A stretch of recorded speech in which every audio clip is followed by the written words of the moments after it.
Going live. It says we're live now. Good morning. Good morning. Hey, Jordan. Hey, Michelle. Happy Wednesday. Wait, what? No. No, it's not Wednesday Oh, anymore. happy It's, Thursday. yeah, we crossed Thursday. over the hump. Yeah, Maui Thursday update. Maui, is that what we're calling it? I don't know.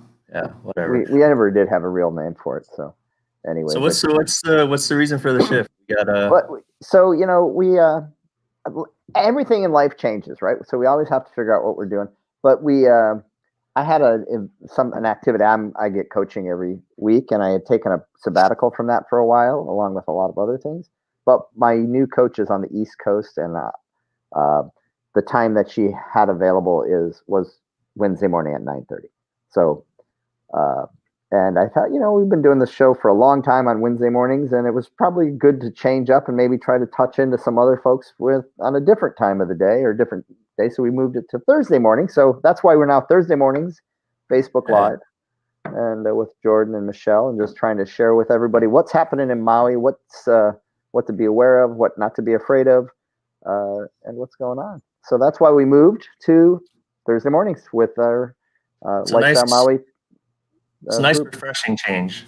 I think we've been doing this, like you said. I mean, it's been, gosh. Okay, let's tell the real reason. It's because Jordan's girlfriend is off on Tuesdays and Wednesdays. I took the heat, but well, no. Once Tom called me up, I was like, oh, perfect. Let's move it then. Self-serving. Anyway. So what is happening on Maui, guys? Oh, Michelle's pulling us back in. Michelle's like, come on, guys. So, we got our stats, and Michelle produced our stats for Jordan and I, and it's interesting to see what's happening in the real estate market. We have less inventory. We have higher prices. We have a little bit higher market time, and we're closer to asking price on the sale. So I think that talks a lot about what's happening. It's supply and demand, right? It's basic economics. Jordan, what else did you notice in there? I think I covered most of the high points. So that was on residential. Yeah, I think across the board, residential, condominium, they were all kind of like what Tom mentioned. Inventory's been down, especially on the residential. I think that's where we're noticing. I think we mentioned it before, but the residential market's been really hot. And if you look, Tom, too, the jump in price went up a bit. I think just because of even more so lack of inventory in that sector, and also just demand. So I mean, things I think are going. Let's see what else. Percent of list price. Yeah, well, and that's what I've said of my clients that I'm working with as buyers right now. Yeah. For the most part, want a yard, want space, want office, want more house. We're not seeing as much push and demand towards residential condos, and very little demand for resort condos, because we still don't have the traffic coming in. And so the rentability is a little bit challenging. But boy, I tell you what, if I had 10 $900,000 houses in South Maui, they'd be sold in a week. There's so much pressure on that price point that it's pretty crazy. Even $1 million, $1.1 million, which I know in some markets, like, wow, that's expensive. But in this market, that's the price of homes, and it's just sort of the average going rate.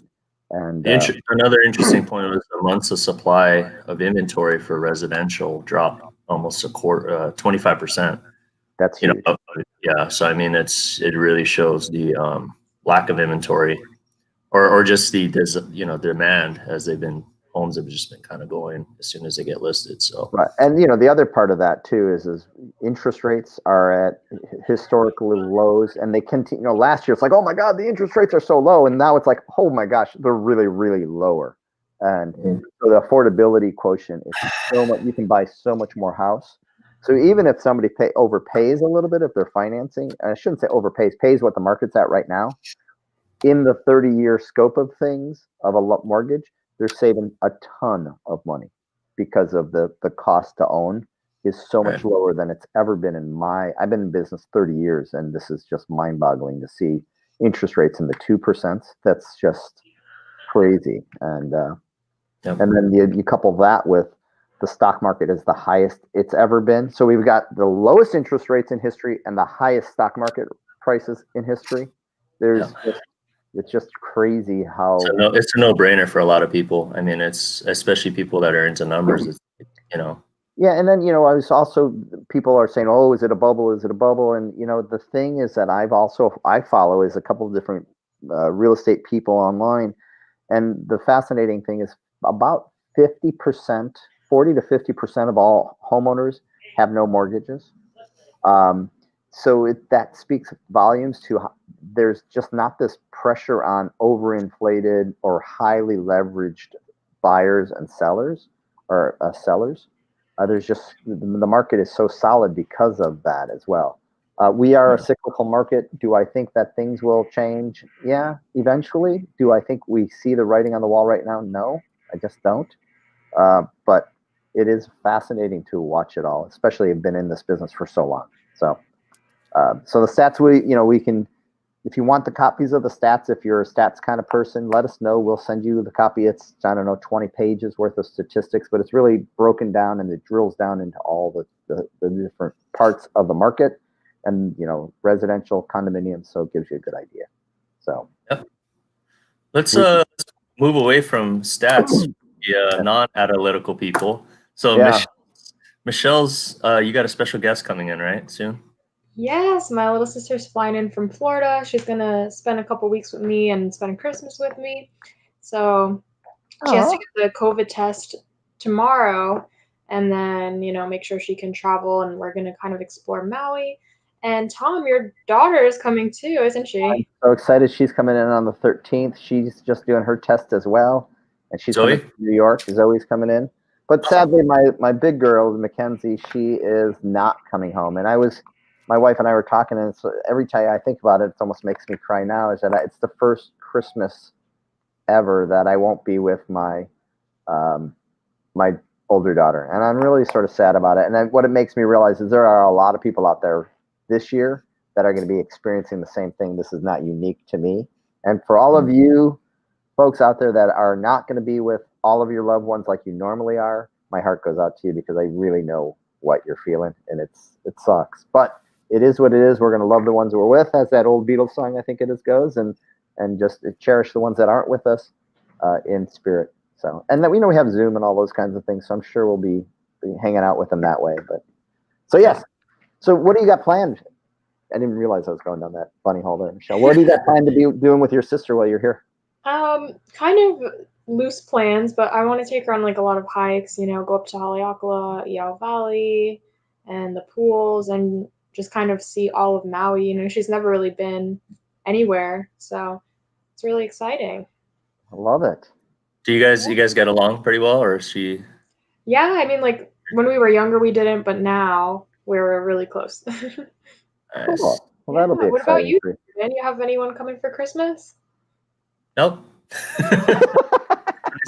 I'm excited to do fun stuff around the holidays. One thing that we did do recently was Poli Poli cabin. So there's this cabin on Haleakala, and you have to reserve it. I think. The person we went with was telling us that the reservation, she made it a year ago. Oh my goodness. Yeah, so you got to book it like a year in advance. So if there's something you want to do, jump on the calendar now.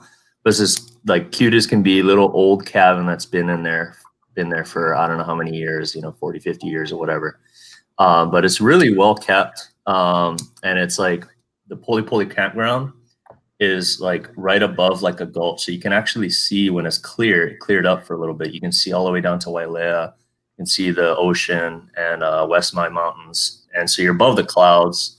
The other side is forest. And it was really cool. It was a different kind of experience. Everybody's like, oh, Maui, I'll never need a jacket. You got down to like, 50s or so. And it was fun just to be in that because it's been, it's great. During the winter, it's like 70s, 60s is cold, at night. But went up there and it was kind of, roasting marshmallows and kind of doing that. And the best part is you can escape the cold and come back down because we're like, we're freezing. And so it was a super fun time. So I definitely recommend that. You have to book it way in advance. Book that's the state or the federal? It's the state. So if you go in to the, actually it's a county, I think, or a county website. and you look up Poli Poli, Poli cabin. There's a few other camping grounds and stuff. There's Wainapa is in the same Okay. county. Yeah. What about the crater? That's federal, right? I think so. National, yeah. National.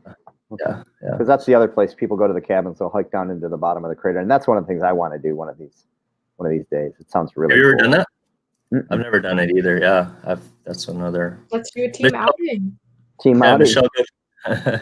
Michelle, do that with your sister and let us know how it goes. Yeah, I think it's a 13-mile hike in. So, which means it's a 13-mile hike out, which means that's 26 miles, which means my feet hurt just thinking about it. All right. You know who does a lot? Chris Haywood in our office does the cabin. We can probably get information from her. She regularly goes in. And if Chris can do it, Jordan can do it. There you go. If there's any viewers that are watching right now that have done that hike and cabin, let us know. Comment. Yeah. Perfect. All right. And then we were talking too last night. You went to Poli Poli, but we were talking about restaurants. And I was at Maui Bruco last night, and it was so nice. They totally expanded their outside area. It's huge. And it was packed. Nice. We went in at like 7:15, and we had almost no tables available. And they must have 70 tables out there now because they had a lower area that was all gravel that they just completely redid, and live music, indoor, outdoor, and then more outdoor space. Oh, so they expanded the yard outside then? They expanded the yard. There was the one yard. Now, and then there's another level lower down that they expanded all of that. So there's two outdoor levels, and then live music is going on, and it was. It was really nice. We had such an enjoyable time, and food there is good. Yeah, okay, I had the Brewmaster pizza, which is always pretty darn good. My wife loves the holy kale, which scares the heck out of me, but that's just the way we are. Yeah. Anyway, I went to Threes too the other night. They opened up pretty recently, but I've been going since they opened. One of the three guys is my classmate from high school, so I've always supported them. And they've put some like really cool new stuff on their menu, especially during happy hour. They used to have, they have a great happy hour menu that they added a few more things like crispy pork belly, garlic noodles, and stuff like that. Man, I'm getting right up your alley, brother. Dude, I was like, oh, he's speaking to my soul right now. Yeah, so I love it. Oh, and that's why, speaking about places, I need you to take me back to Sam Sato's. I just feel like I can't walk in there without you. So, and I really want to go back, and maybe when when Zoe gets back. Yeah, let's do it. Michelle's never been too, right? Have you gone to Sam Sato's? No, I've never even heard of it. I need my tour guide at Sam Sato's. So Jordan, we're gonna need to go back there, and maybe it was so funny when we have a video. So if you look up Taste of Paradise, Sam Sato's, SAMSATOS. I took Tom and Angela and all them. Most of them haven't gone, right? And I like told Tom how to like dress the noodles and stuff like that. He went in there all scared, like he was like, "Oh, I don't know if I'm like it." But first, Mice is like, "This is pretty good." This is pretty good. Yeah, so local. Well, it was funny is Jordan said when I'm going to tell the story. When Jordan went to college, and a lot of other kids I've heard this story from, they get off the plane, they don't go home, they don't go see mom, they go straight from the airport to Sam Sato's to get lunch or dinner because it's that like comfort food for somebody who grew up here. So. It's great too because like a lot of the workers are the same workers, like the same waitresses when I was a kid. I was like, "Hey, Auntie, how you doing?" It was great. Early 20s. And we've got Amy. In my early 20s, I went on a 2-day hike in the crater and stayed at all 3 cabins. Oh, she was cabin hopping. Aw, thanks, Amy. Thanks, Mom. Yeah. So Sam Sato's is on the list, and then there was somewhere else that I wanted to. What were we talking about? Oh, I went to Cove the other night over in the Fairmont. Oh yeah, how was that? Oh, so good. They have this thing they do there. It's called sashimi on the rock, or ahi on the rock. And they bring out this bowl, and it's filled with salt. And they have this round, the bowl, and it's filled with salt, and this round black like lava rock that's smooth, and they take it and they heat it up till, I don't know, 300-400 degrees, and they put it on the salt, and then they give you 3 chunks of ahi, and you sear it yourself.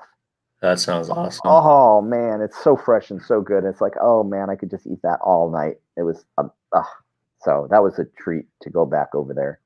Nice. To get that. So it's just good to support the local restaurants and get out there, and everybody's being careful and trying to do their best. But the crap happens, right? We were talking about that earlier. We had a couple scares this week, but we're adapting, right? Michelle's roommate got infected. That's why I wasn't on the call last week. Yep. I was getting tested. She was getting tested, and we just adapt. Then she found out that her roommate and I was once removed, so I had a client that was coming in town, and just for 2 days, and it's like, Jordan, you need to go and take care of these people. And so I shared with the clients, like, I don't want to take the risk, and they were a doctor. So Jordan went out and took care of them, and they so much appreciated that we were, just trying to use an abundance of caution. And then he goes out and takes care of them, goes to Pulley, and then they find out that there was somebody he was with was potentially exposed, and everybody is safe. Nobody's got it. Yeah. But my whole thing was in our meetings, just be gracious, just try to, if you think you're at risk or you might be at risk or putting somebody at risk, we just need to modify, change our plans. And that's what I love about having a team too, is that we were able to, without skipping a beat, just move right through it and protect all the people around us and make sure that all of us were safe. So I love that. So thank you for you guys to make it all make sense. Yeah. So, any thoughts on that experience, kids? I was once removed all the time, so I didn't have exposure. Yeah. I mean, it's bound to happen nowadays. I think there's just the inherent amount of, risk anytime you step outside your door. But I mean, it's as long as you're staying safe for the most part, and wash your hands. But yeah, having the team aspect is huge, because if it's, if we were just on our own, it's a little tough when all of a sudden you're in a bind, like, oh shoot, I was potentially exposed to somebody, and then your clients are left in the water. But it was great because we have a flexible team here. So I'm curious, Michelle, how's your roommate? They went in quarantine somewhere, so they're keeping everybody safe. How's they doing? Yeah, he was staying in a hotel for a while. They released him once they determined that he was no longer contagious. So was he sick, or did he feel bad, or? Yeah, really bad for 3 days, and the rest was just kind of like a mild flu. Okay. And then Jordan, how about you were really twice removed from it, right? Yeah, so we went up, it was just 4 of us. One of them called literally the day after, hey, I need to call you guys. And she called us up. She's like, oh, my coworker just told me that she was positive and she worked with her, the day before. So we're freaking out, but then we're like, okay, what do we need to do? I had a shift at Wailea. I was like, the right thing to do is, until we get results from, she got tested. Luckily she was negative, but until then we're like, okay, I'm going to do the right thing and divvy that out. And luckily I didn't have any clients in, or else I would have, passed them off to Tom. Same thing. So, but it was all good. Yeah. Just got to figure it out. Cool, man. All right. Well, if anybody has any questions for us, like always, reach out to us. We're coming down to the Christmas season. It's sort of weird. I think for me, it's like, it doesn't feel like the Christmas season as much as it normally does with all of the things going on in the world. But we need to take a step back and remember it is Christmas and embrace that, or whatever holiday you celebrate in this time of the season, and embrace that. And again, back to loving on your friends, and make sure we spend time with them and enjoy being with them, because that's really what it's all about. It's not about work. It's not about selling real estate. It's about just loving where you're at and what you're doing. So, yeah. All right. All right, guys. Have a great rest of your Wednesday. Yes. All right. I'm going to end this broadcast, or try to end it. And everybody take care. Have a great week. We'll see you next Thursday at 9:30. For another What's Happening on Maui this Thursday show, or something like that. Something like that.